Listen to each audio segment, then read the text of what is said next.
Bismillahirrahmanirrahim. Assalamualaikum dan selamat petang kepada semua. Terlebih dahulu saya ingin memperkenalkan diri saya dulu sebab tadi saya terpandang untuk kenalkan diri. Nama saya Muhammad Iskandar bin Azman. Saya berasal daripada Pontian. Dah berkhidmat di Lembaga Nanas 7 tahun di bahagian pengembangan dan pembangunan tanaman. InsyaAllah apa yang kita sampaikan ni kita perkongsian ilmu lah. Saya tak adalah cerdik pandai mana. Apa yang kami ada kami share kepada tuan-tuan lah. Cuma modul 5 pengurusan perosak dan penyakit ni agak membosankan dan mengantukkan.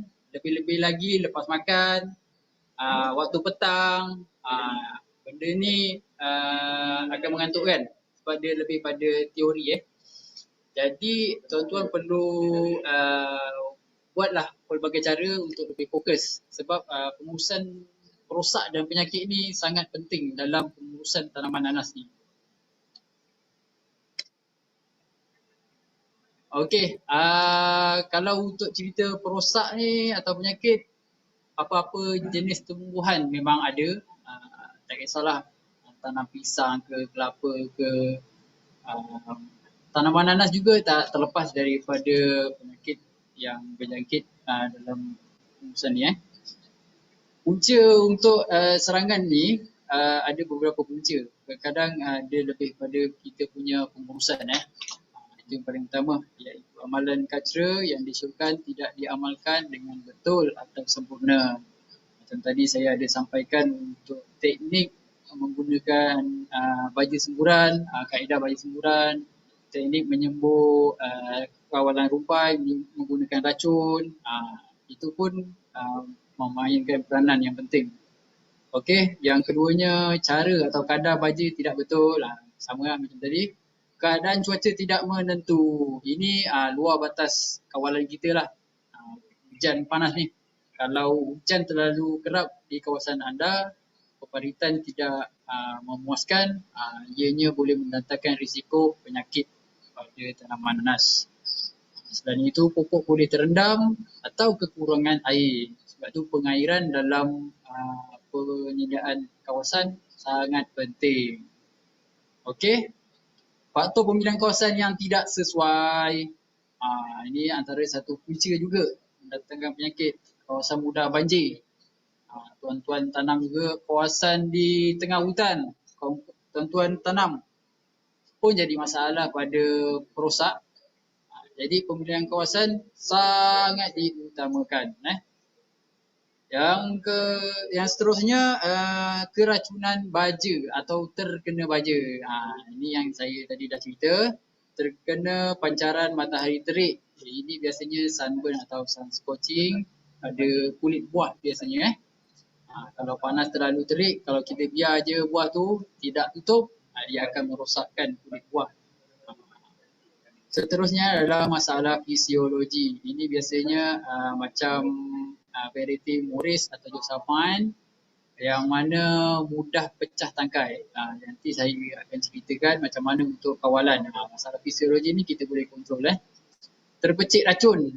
Terpecik racun, contoh kita buat kerja meracun menggunakan racun serap, glyphosate ke, yang tak sesuai digunakan di kawasan dalam tanaman nanas, kita gunakan dekat tepi-tepi, terpecik. Kemudian akan ada bintik-bintik tumpuk hitam lah.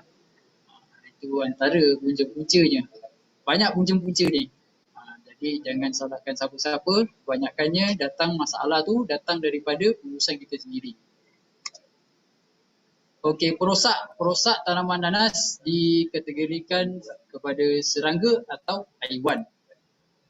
Serangga kebiasaannya yang diserang adalah koya, teritik, belalang, lipas ladang dan hama merah. Yang paling popular biasanya koya. Ianya akan menyerang pada pangkal pokok nanas atau di pangkal buah pun ada juga. Maksudnya untuk serangga koya ni dia akan menyerang pada waktu pembesaran buah dan juga waktu pembesaran pokok, pembesaran pokok dan waktu berbuah. Nematod ni biasanya dekat tanah lah kedudukan dia.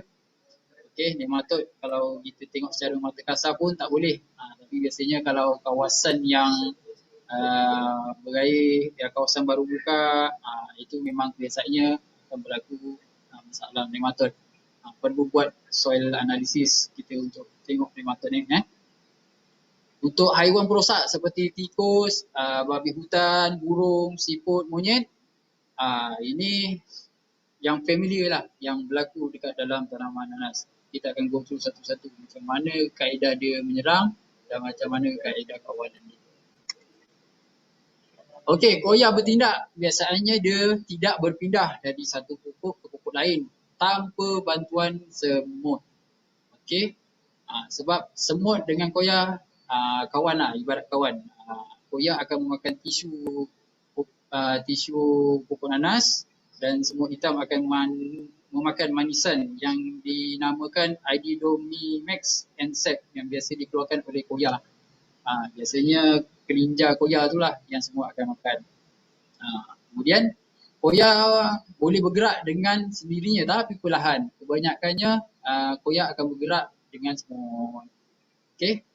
Koya hidup dengan menghisap cecair daripada pangkal pokok atau daun. Ini tadi saya dah maklumkan. Koya dia takkan duduk atas daun.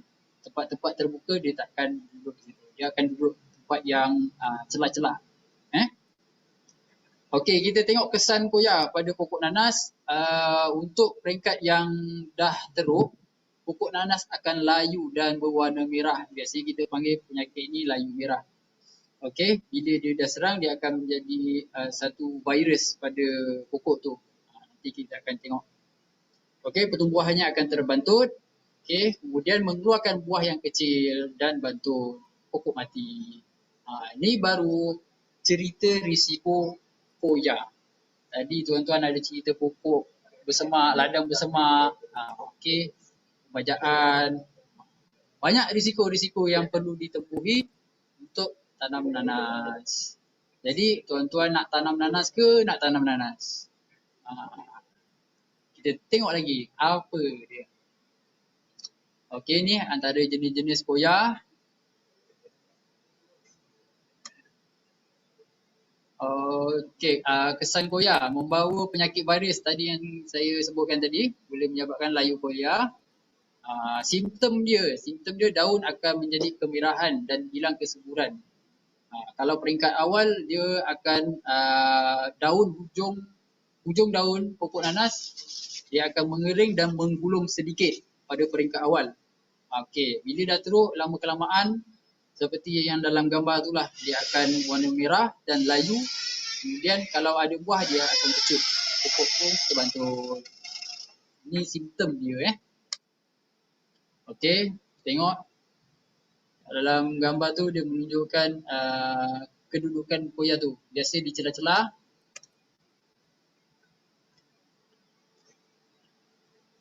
Bagaimana untuk kita mengatasi masalah koya ni?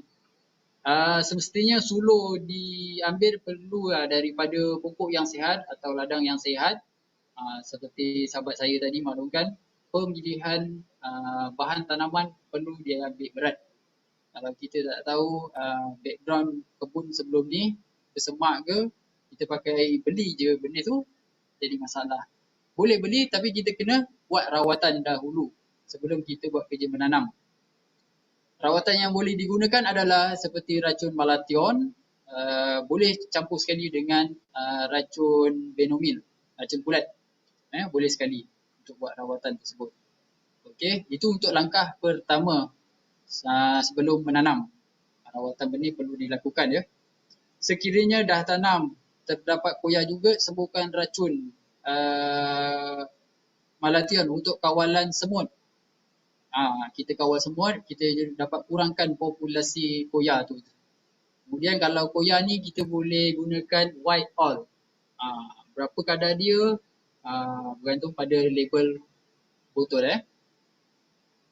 Okey, yang nombor 8 tu penting.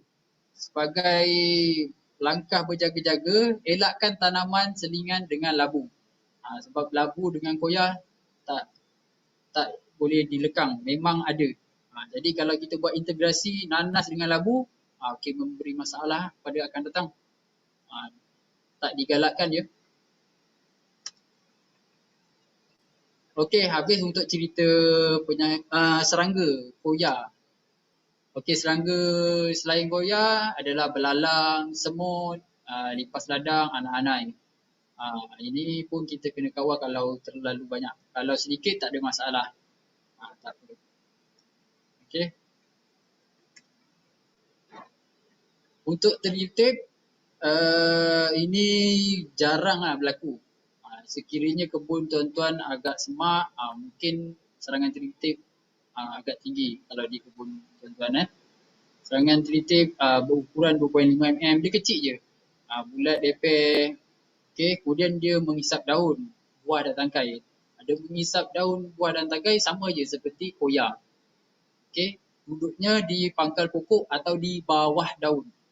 Setakat ni tak pernah lagi di atas daun dia menyerang. Tertib akan duduk bawah daun. Kesan dia boleh merencatkan pokok sekiranya populasi tertib terlalu tinggi. Buah tidak laku jika penuh dengan tertib. Buah reject lah biasanya. Kita takkan jual pun buah macam tu. Menyerang di kawasan yang teduh dan padat. Macam tadi saya cakap, kalau kawasan kebun tuan semak, risiko untuk tertib sangat tinggi lah. Kawalan dia pun sama juga seperti kawalan koya. Okey. Seterusnya ni hamama merah. Dia merosakkan tanaman dengan mengisap pangkal daun. Tindakan dia, cara menyerang pun sama je seperti koya. Kawalan dia pun sama juga. Saya kena cepat sikit boleh tuan-tuan? Sebab kaedah dia pun sama. Sebab kita takut kekengah masa. Baru cerita serangga. Okey, untuk perosak, haiwan perosak seperti tikus, babi hutan, kera atau monyet lah. Kalau untuk tikus, kebiasaan dia akan menyerang pada waktu berbuah saja. Setakat ni tak ada menyerang lagi waktu pembesaran. Buah yang diserang kelihatan berlubang, terutamanya pada buah yang matang. Kadang-kadang waktu kita dah hormon, dah 45 hari, kebun semak, dia akan buat sarang di celah-celah buah tersebut. Jadi, membantutkan pembentukan buah itu juga. Kawalan dia musnahkan sarang tikus di sekitar ladang nanas. Pasang perangkap ke, gunakan racun ke. Lebih-lebih lagi kawasan tuan-tuan dikelilingi oleh pokok kelapa sawit. Itu lebih kena berjaga-jagalah sepadan pokok kelapa sawit dengan nanas. Sebab kekerapan atau berlakunya peratus berlaku lebih banyak di kawasan di berhampiran dengan kelapa sawit. Okey, untuk babi hutan, ini antara binatang yang familiar lah. Apa jenis tanaman, semua dia ambil, dia selut. Okey, serangan dia akan cabut pucuk pokok. Dia akan cabut pucuk sehingga umbut tu yang nasib boleh mati, yang bernasib baik boleh hidup lagi. Tapi dia akan membantutkan jugalah pokok. Okey, sisa daun dia akan berselerak. Dia tak akan makan keseluruhan daun, dia akan makan umbut nanas sahaja. Mungkin dekat Sarawak dan Sabah familiar lah umbut nanas ni. Mungkin dia boleh share rasa umbut nanas ni macam mana. Okey. Untuk kawalan dia memasang pagar elektrik atau zinc atau jari hitam pun boleh. Bergantung pada bajet tuan-tuan. Kalau nak yang bagus, gunakan pagar elektrik. Gunakan pagar elektrik. Kemudian kebun mestilah bersih keliling. Kalau boleh kita buat keliling kebun, kalau boleh kita buat border. Bersepadanan, ada jarak lah untuk kawalan perosak ni.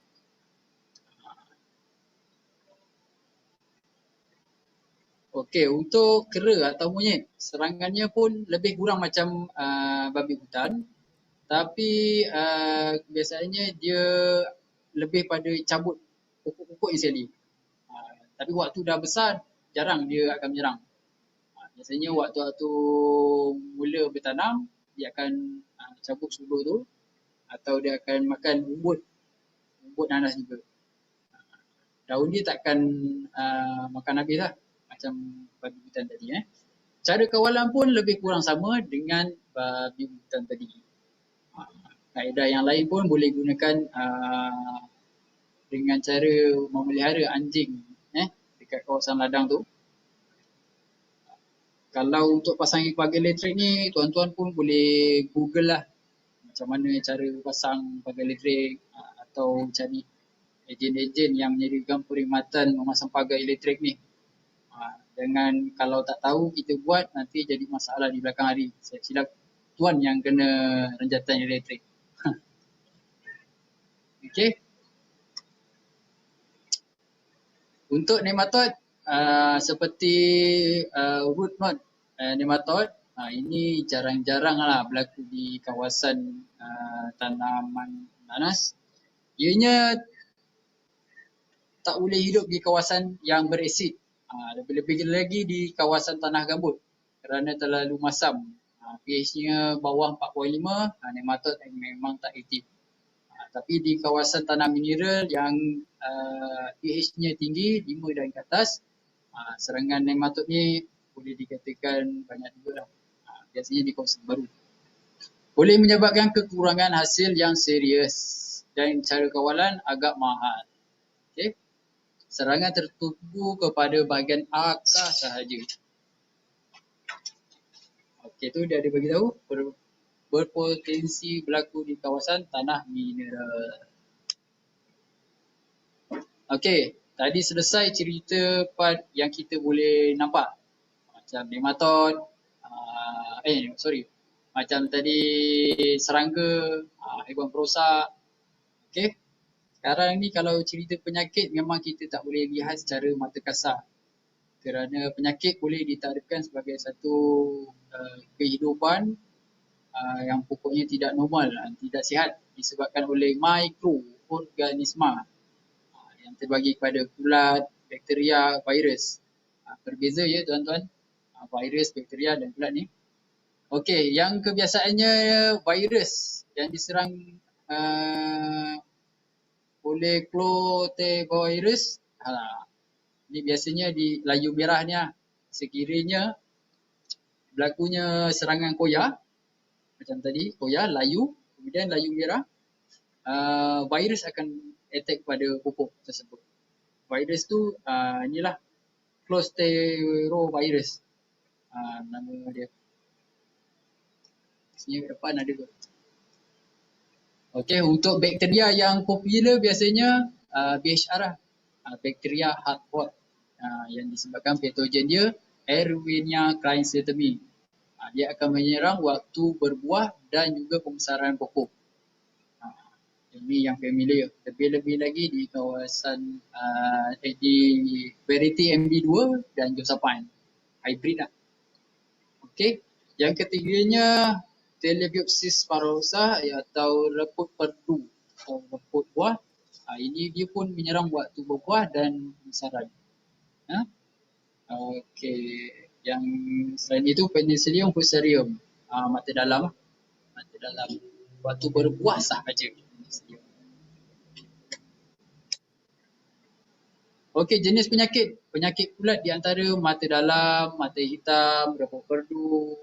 Ini biasanya kulat. Jadi kita kalau tengok buah tu kehitaman, itu biasanya dijangkiti kulat. Kalau pada pokok, biasanya dia dekat pangkal lah. Reput perdu. Itu disebabkan kulat. Dia tak akan mengeluarkan satu cecair yang berbau busuk lah. Okey. Untuk penyakit bakteria yang terdapat di Malaysia adalah rebut teras BHR tadi, bakteria Harod, dan buah hantu, ghost fruit. Ini yang penting. Okey, untuk penyakit virus di antaranya penyakit layu. Ini disebabkan serangan koya tadi, virus attack pula. Okey. Tadi cerita pasal penyakit. Nanti kita akan go through satu persatu penyakit tu. Untuk masalah ni, pecah umpuluh ni, biasanya berlaku disebabkan pembajaan yang tak teratur. Lebih-lebih lagi nanas N36. Di mana kalau macam tuan-tuan tanam, hari ni kita baja tabur untuk baja yang ketiga, baja buah. Kemudian besok tuan-tuan hormon. Jadi untuk pengeluaran hasil buah akan terganggu. Dia akan jadi pecah umpuluh. Ini biasanya berlaku dekat N36.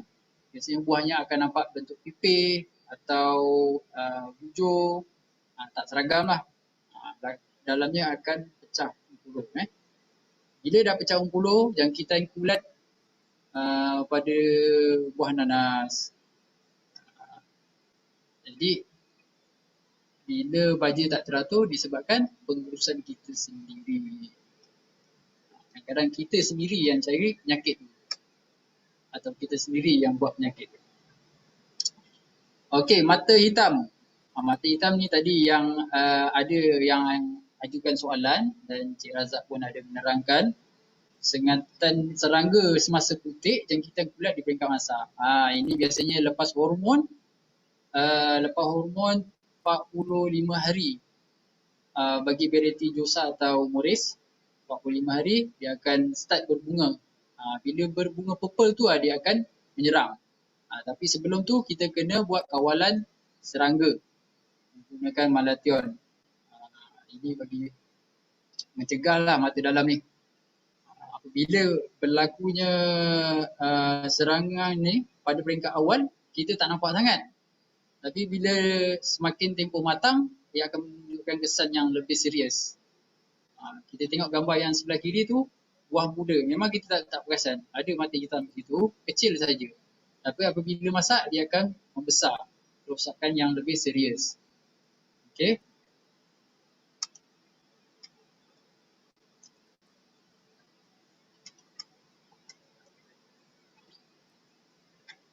Okey, berlakunya mata dalam tadi berpunca daripada faktor cuaca, kerja arahan pembungaan dan pengambilan nutrien. Ini waktu membaja. Baja yang terakhir tu terlalu hampir dengan hormon pun menjadi punca penyakit tu. Kecacatan ini didapati terutamanya pada Barretti Morris dengan Josapan. Ketika bentuk awal, patahan dalam menjadi luas antara 1 hingga 2 cm. Ini pecah tangkai ya. Tak nampak. Okey, betul, pecah tangkai. Okey, ini untuk pecah tangkai. Biasanya berlaku pada Morris dan Josapan. Ini boleh diatasi masalah ini apabila tuan-tuan hormon selepas 30 hari hingga 35 hari, jangan terlebih. 30 hari hingga 35, waktu tu adalah paling sesuai untuk kita cegah pecah tangkai menggunakan Planovic. Tuan-tuan boleh cari kat Google Planovic untuk kawalan pecah tangkai. Gunakan hormon boleh, literal pun boleh. Tapi kita syorkan gunakan Planovic. Sembuhkan 50 ml untuk sepupuk di pucuk. Ibarat macam kita hormon 2 kali. Kita dah hormon, kemudian dah 30 hari, kita tengok huduk bunga dah bermula pada pupuk, kita hormon sekali lagi. Tapi gunakan Planovic. Okey, insya-Allah pupuk tu selamat.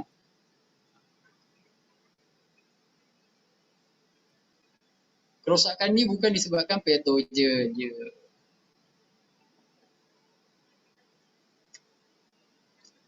Sini, siapa yang tanam Morris atau Josapan, ini adalah contoh yang berlaku pecah tangkai. Bagi 2 variety ni saja ya. Variety MB2 kalau nak buat juga untuk tegakkan tangkai, membazir je lah. Itu membazir sebab dia setakat ni tak berlaku lagi pecah tangkai. Okey, jelas Kita teruskan lagi dengan reput buah. Reput teras, tak nampak kat tadi.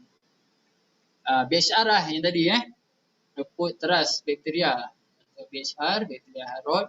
Ianya merupakan penyakit yang paling berbahaya, boleh menyebabkan kehilangan hasil 40 hingga 50%.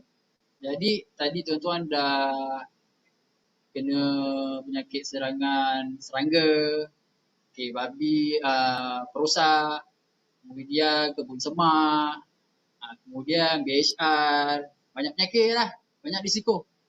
Masih nak tanam nanas ke? Okey, tuan-tuan kena fikir-fikirkan nak tanam nanas ke nak tanam nanas. Nampak kat sini BHR sangat bahaya dalam tanaman nanas. Alright. Jangkitan berlaku pada dua peringkat. Seperti saya maklumkan, peringkat pembesaran dengan peringkat buah. Biasanya kalau peringkat pembesaran kita panggil Rhopotras bakteria atau BHR. Kalau sewaktu buah kita panggil buah hantu. Buah hantu biasanya ditunjukkan simptom pada 2 hingga 3 minggu sebelum tempoh petik buah atau tuai buah. Tuan-tuan bayangkanlah, lagi 2 minggu kita dah nampak buah tu okey. Besoknya nak petik, buahnya rosak. Rosak separuh kebun. Ada yang berlaku ya tuan-tuan? Ada yang berlaku. Lebih-lebih lagi variety Josephine. Mana yang tanam Josephine, kalau kebun bersebelahan tuan-tuan tu bermasalah, banyak buah tu, berjaga-jagalah kebun tuan-tuan. Faktor sekitar sebelah pun kena main peranan. Kita lihat ciri-ciri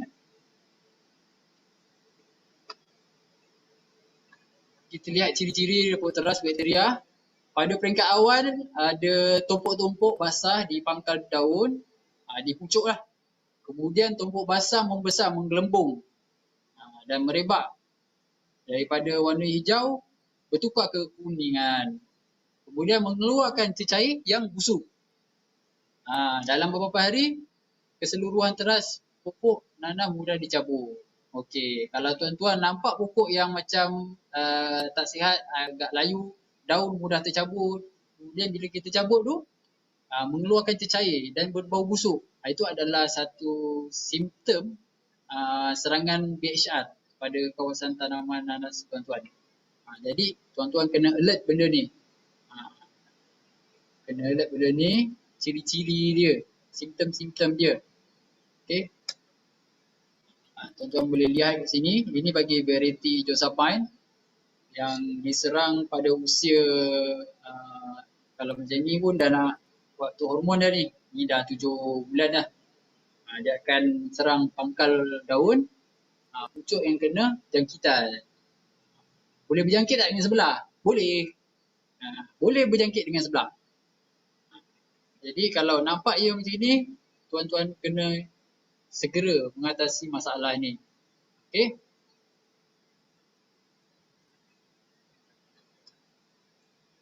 Ini serangan pada pokok MD2. Bagi variety 2, dia agak unik sedikit.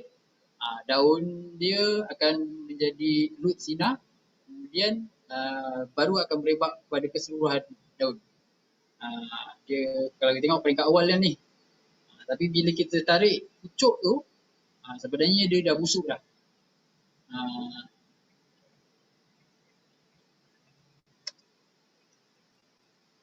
Ni kemudian dah beberapa hari dia akan mengering lah. Dia akan mengering, kemudian akan mati. Dia takkan boleh diselamatkan lagi.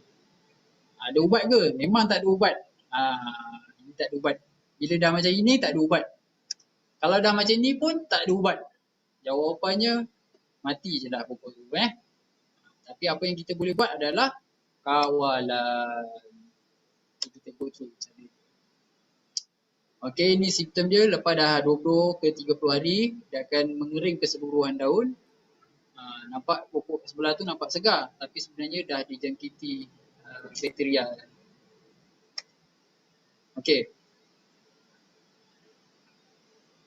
Untuk kita buat kawalan, elakkan pokok yang mudah serang penyakit, yang kurang resisten.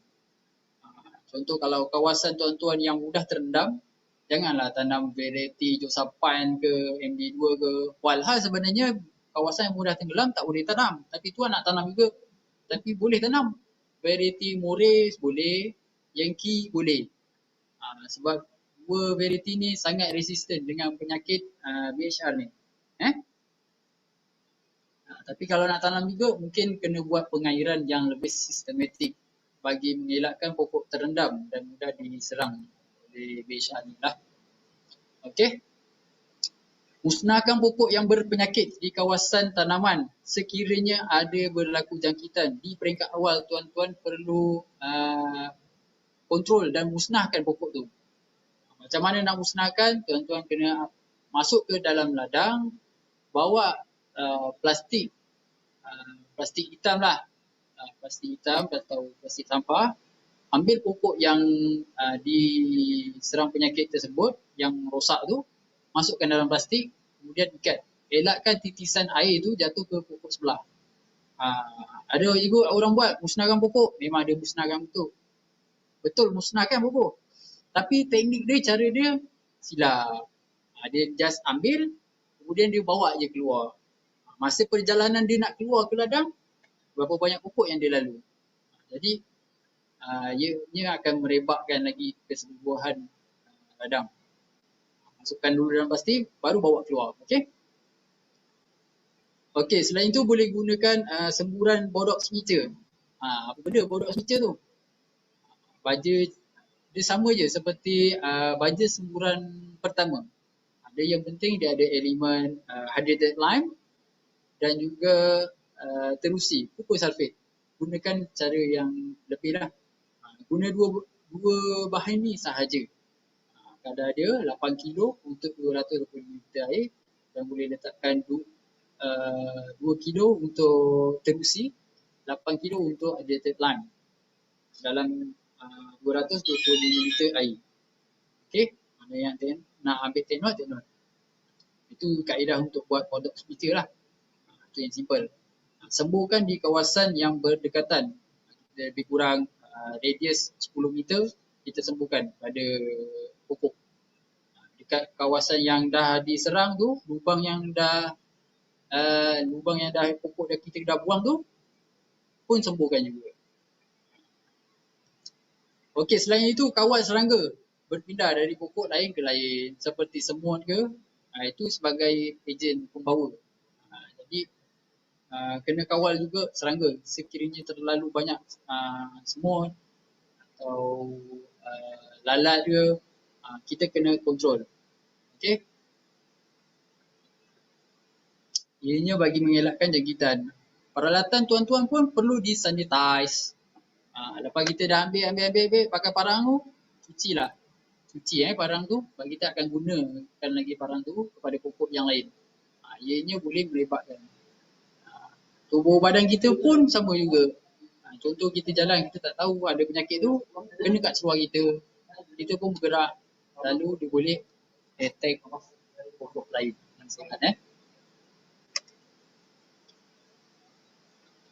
Okey, ciri-ciri buah hantu. Ini tadi 2 minggu ke 3 minggu sebelum masak, dia akan membusuk. Tadi yang dah jelas untuk penyakit BHR ni. Untuk buah hantu ni, 2 ke 3 minggu sebelum masak akan mengeluarkan satu cecair busuk di celah-celah mata berbuah. Kulit buah akan gelembung dan bertukar warna daripada merah perempuan kepada hijau kotor. Kalau tuan-tuan tengok buah tu tak normal, bergas kan, ada keluar cecair bergas, maknanya tu ciri-ciri lah diserang buah hantu pada peringkat awal. Pada peringkat awal, kita terlihat yang peringkat dah lewat yang bawah tu. Gambar yang sebelah kiri bawah. Itu memang dah teruk lah. Dah lama sebenarnya kena buah hantu. Jika buah dipotong memanjang, terdapat serabut-serabut yang dipisahkan oleh rongga-rongga. Isi tidak padat lah. Ni ciri-ciri 2 minggu. Tuan-tuan bayangkan lagi 2 ke 3 minggu kita nak harvest, buah tu mengeluarkan gas. Kalau tuan-tuan nak dengar gas dia keluar macam mana, waktu malam biasanya dia akan keluarkan gas ni. Waktu malam dengarlah. Rajin Tapi untuk proses pembelajaran boleh tak masalah. kita lebih kenal nanas tu macam mana bila kena serang penyakit. Okey. Perubahan fizikal awal buah yang terkena bakteria. Ni awal-awal macam ni. Okey, nampak macam okey. Kenapa berair ni? Mungkin lempam apa kan? Rupanya kena BHR. Kena buah hantu. Bila kita belah, nampak rongga dalam tu kosong. Nak makan pun memang tak sedap. Rasa macam busuk. Memang tak boleh makan lah. Apa lagi kalau kita jual kan. Okey. Kalau jumpa buah macam ini, jangan segan-segan. Terus potong dan buang. Buat rawatan. Pokok insyaAllah boleh lagi selamat. Tadi beza bila pokok kena serangan bakteria Erwinia cransitami ni, pokok boleh pakai. Pokok dah tak boleh pakai. Tapi kalau buah kena, insyaAllah pokok kena buat rawatan dan boleh gunakan benih tu. Tapi kena buat pengasingan plot lah. Untuk lebih selamat. Okey, ini tahap akhir buah hantu. Buah akan kecut dan mengering. Hitam mana? Nampak ni lah. Tak tahu sebab apa hantu. Mungkin dia hitam, hantu hitam. Itu jadi buah hantu.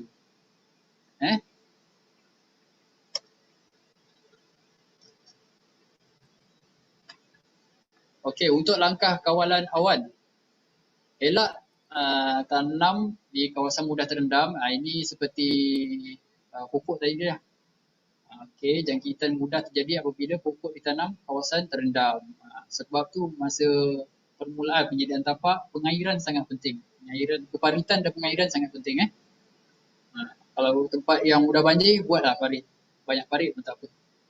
Kalau terlalu banjir, tak payahlah buat kawasan tu. Cari tempat lain. Okey, pengawasan teliti dan musnahkan pokok yang berpenyakit.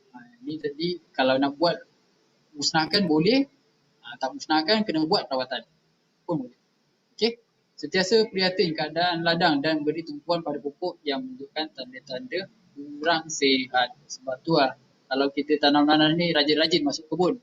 Jangan kalau kita ada duit banyak, kita upah saja pada pekerja tapi kita tak masuk ladang, jadi masalah dia akan datang. Bila kita berlaku macam ni, jangan nak tuling-tuling jari. Kita lihat dulu, kaji dulu. Banyak perkara yang kita perlu nilai. Kat mana silapnya. Jadi untuk musim yang seterusnya, musim yang akan datang, kita boleh menangani masalah tersebut. Untuk langkah kawalan lanjutan, penggunaan klon yang rentan rosak, suhu nanas adalah di pokok yang sihat, buat rawatan, sama je seperti tadi. Amalkan amalan pertanian baik, mainkan dengan sempurna. Gunakan amalan pertanian baik. Okey, tadi BHR memang sangat familiar dengan nanas. Ibarat macam major disease in pineapple. Okey. Untuk mata dalam atau mata hitam ni, kadang-kadang simptom dia lebih kurang sama. Tapi patogen untuk kulat dia berbeza. Kadang-kadang fusarium, kadang-kadang penicillium, kita tak tahu. Macam mana kita nak buat pengesahan, kita kena ambil sampel, bawa ke makmal untuk dapatkan result. Tapi kaedah dia menyerang biasanya lebih kurang sama je. Okey. Penyakit mata dalam boleh menyebabkan kerugian sehingga 40%. Tadi dah BHR 50%, ni 40%, rumput 20%. Berapa persen sebenarnya yang tinggal? Jadi saya tanya lagi. Nak tanam nanas ke nak tanam nanas? Rongga biji menjadi keras dan berwarna perang. Okey. Buah kelihatan normal dari luar dan jika serius buah boleh terbantut dan kerekot. Ini memang serius lah. Dia akan membengkok rekod buah kalau ada gambar seperti itu. Serangan berlaku pada 4 hingga 5 minggu selepas aruhan perbungaan. Waktu bunga purple lah senang kita. Okey, pengurusan mata dalam. Elakkan semburan baja sebelum aruhan perbungaan kerana ianya akan merosakkan trichom. Ya, betul. Sebab tu kita syorkan 1 bulan sebelum hormon kita perlu selesai pembajaan. Tak kisahlah baja sembuh ke, baja tabur ke, sekurang-kurangnya 1 bulan. Lebih-lebih lagi untuk variety MD2. Kalau 45 hari pun boleh. Lagi cantik. Kalau untuk MD2. Hentikan semburan baja pada usia 9 bulan selepas menanam. Senang cerita, lepas dah hormon tak payahlah nak baja lagi, tak payahlah nak buat apa-apa lagi. Kita kena last kawalan serangga sebelum bunga purple. 50 hari atau 45 hari selepas kita hormon. Kawalan serangga saja. Kawasan yang selalu dijangkiti penyakit mata dalam perlu menggunakan baja pupa. Ini gunakan Bodox Pitcher pun membantu. Sebab tu Bodox Pitcher dengan tanaman nanas ni sangat penting. Penyakit yang berkaitan ialah reput berbuah fruit fly rot disebabkan oleh Fusarium. Ini pun simptom lebih kurang sama. Fusarium atau Penicillium. Dia punya patogen. Okey, untuk reput buah atau reput perdu yang disebabkan patogen dia Telebiopsis paramoxa, ianya berlaku selepas tuai atau buah terlalu masak, buah rosak muka. Okey, contoh tuan-tuan dah harvest.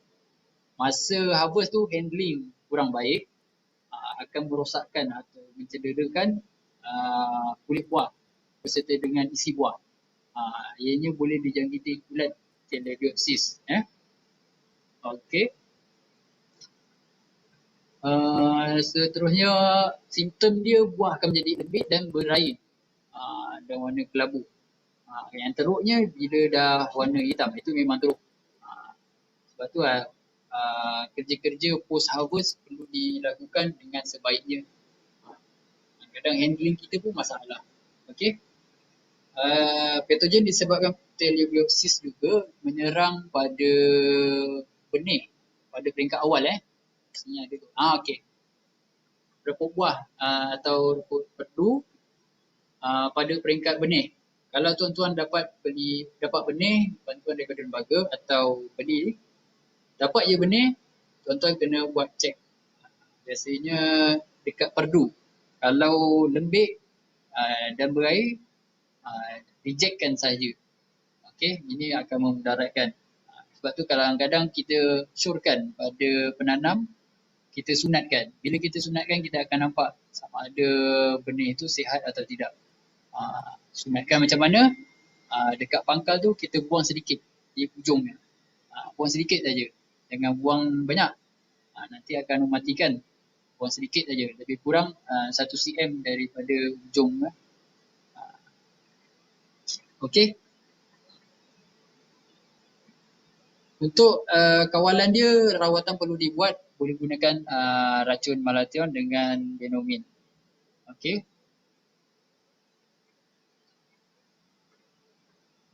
Biasanya dianya berlaku keadaan yang basah atau lembap, lebih-lebih lagi waktu hujan. Dia akan meningkatkan risiko serangan kulat ni pada benih. Cara kita simpan benih pun jadi masalah juga. Kalau tuan-tuan simpan di kawasan yang terbuka dan mudah kena hujan, kemudian bila simpan kita tak simpan terbalik, pangkalnya tak di atas, tuan-tuan simpan secara berdiri, pangkalnya di bawah, pun boleh menyebabkan reput perdu. Jadi kaedah penyimpanan benih pun perlu diambil berat.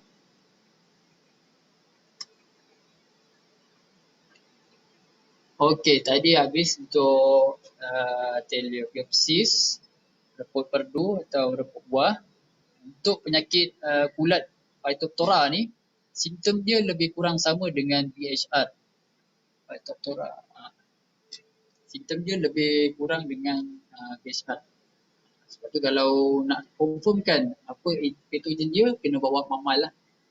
Biasanya kita pergi ke lapangan, kita takkan terus mengesahkan ni penyakit apa. Kita hanya menceritakan apakah simptom-simptom penyakit ni. Okey. Ni penyakit-penyakit lain seperti anthracnose, marbling, skin disease. Ni minor disease lah, yang jarang-jarang berlaku lah. Sebenarnya kalau berlaku tu pasti ada kesilapan. Macam contoh pembajaan ke taburan hujan terlalu tinggi ke, itu pun akan mempengaruhi seperti marbling atau pink disease. Okey, punca kerosakan pada tanaman dan hasil, penyediaan kawasan yang tidak terancang, ini di peringkat awal lah. Penggunaan input pertanian tidak terkawal, nak rasa baja banyak, kita terus tabur sekali banyak. Tabur pun salah teknik. Kita bagi kat tanah, kita bagi dekat pucuk pun masalah juga. Pengurusan rumput yang tidak sempurna, kebun bersemak. Konon-konon kita nak bagi redup dekat pokok, tapi sebenarnya silap. Pokok kan, pokok nanas kan perlukan cahaya matahari dan panas. Jadi pengurusan rumput itu kena lebih bersih dan teratur lah. Punca kerosakan lain disebabkan cuaca, sun scorching atau pertumbuhan terbantut. Sun scorching ni saya lihat ada tak gambar dia. Okey, ada. Selain itu disebabkan genetik lah, multiple crown atau buah kembar, pipiran buah. Ini bukan disebabkan oleh penyakit rosak dan penyakit disebabkan genetik. Kalau jumpa multiple crown macam contoh bentuk kipas, itu memang benih dia pun tak boleh pakai. Okey, take note Kalau jumpa buah yang multiple crown bentuk kipas, benih dia pun tak boleh pakai. Kalau buah berkembar pun tak boleh pakai. Kalau nak tanam untuk suka-suka boleh. Untuk komersial kita tak syorkan. Buah pipih ke, yang mana nampak buah cacat-cacat tu, tak boleh pakai benih dia. Untuk sunburn atau sun scorching, bakaran matahari yang terik direct terus ke kulit buah, dia akan merosakkan buah tu lah. Kalau kita lihat kulit akan menjadi lecur, biasanya ketika musim panas. Kemudian ia mudah dikesan pada permukaan dan boleh merebak ke empedu buah. Ini sekiranya terlalu teruk boleh merosakkan sehingga ke empedu lah. Kalau tak teruk, sikit-sikit di kulit saja, sebelah atas. Okey.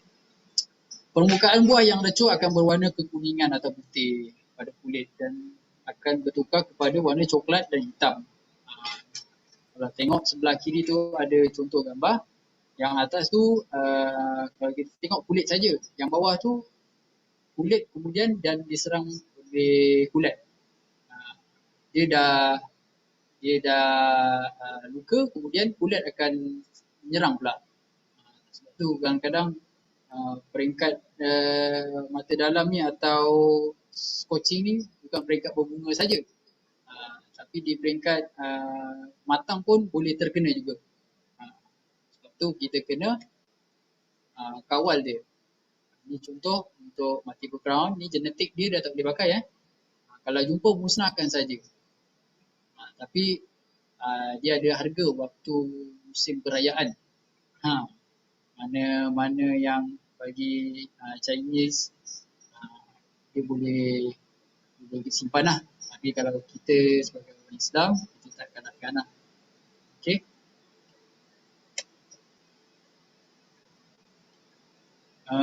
Okey.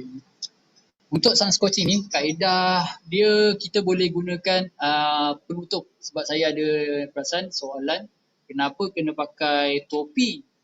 Kenapa kena pakai pinggan?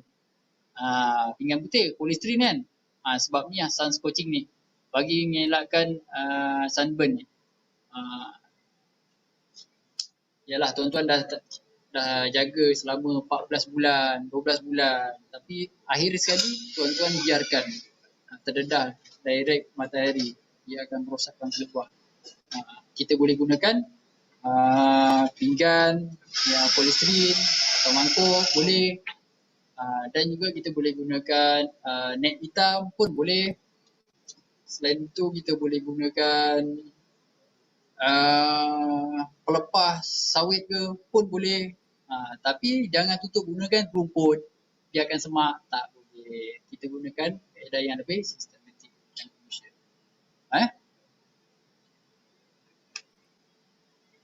Jelas Alright.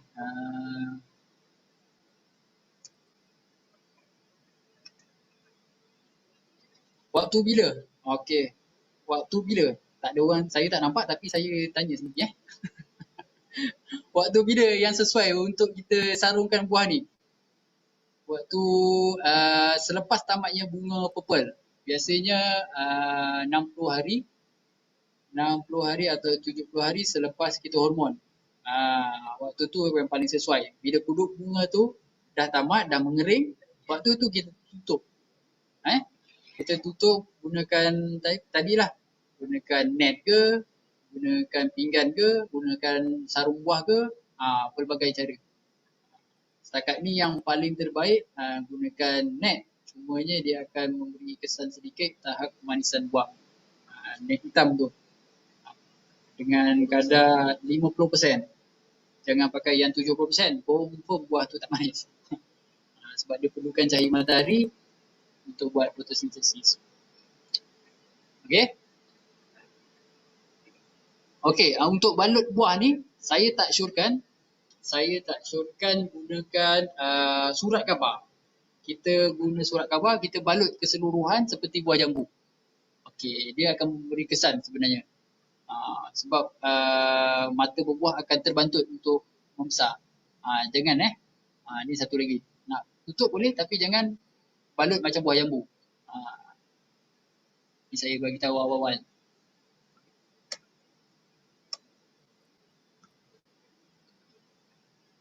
Okey. Selain itu, kerosakan boleh berlaku disebabkan cuaca, kekurangan unsur kalsium. Okey, kepipihan ialah satu kejadian yang pertumbuhan luar biasa. Ianya terjadi bila pertumbuhan tidak normal pada organ-organ di bahagian batang atau jambak bunga. Organ-organ mengandalkan perkembangan menyebabkan batang atau buah menjadi pipih. Ini sekadar untuk makluman tambahan. Okey, untuk buah yang tidak seragam. Ini yang tadi saya sebut. Untuk N36. Kita belajar lagi N36.